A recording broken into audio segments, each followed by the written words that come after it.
அக்கா எனக்கு ஆல்ரெடி இந்த மாதிரி ஒரு மேக்கப் போட்டேன், பட் எனக்கு இந்த ஹேர் ஸ்டைல் சூட் ஆகல, எனக்கு இந்த மேக்கப் சுத்தமாக எனக்கு சூட் ஆகல.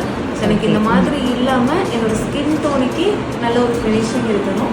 அண்ட் நான் அந்தளவுக்கு ஹேர் ஸ்டைல் பண்ணதில்லை. ஸோ எனக்கு எது நல்லா செட் ஆகுமோ அது நான் எப்படியும் மேக்கப் முடிச்சுட்டு ஒரு 2-3 ஹேருக்கு வச்சு காட்டுறேன். எதுவும் உங்களுக்கு பிடிச்சிருக்குன்னு சொல்லுங்கள், அதுக்கேற்ற மாதிரி போயிட்டு. Okay done. ஓகே ஸ்டார்ட் பண்ணலாமா?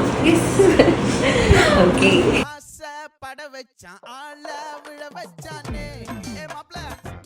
லைக் நான் எக்ஸ்பெக்ட் பண்ணதை விட ரொம்ப நல்லாவே வந்திருக்கு. பிகாஸ் நான் மேக்கப்பே போட மாட்டேன், அதனால வந்து அதிகமாகிடும், லைட்டாக பவுடர் போட்டாலும் அதிகமாக இருக்கும்னு நினச்சி. But I love it. Super. Hairdo ரொம்ப நல்லா இருக்கு. அப்படி இதுதான் மெயின்டைன் பண்ணலான்னு இருக்கு. இதுக்கப்புறம் வர எந்த ஃபங்க்ஷன் போனாலும் ரொம்ப நல்லா இருக்கு. Overall super. 10 out of 10. Thank you.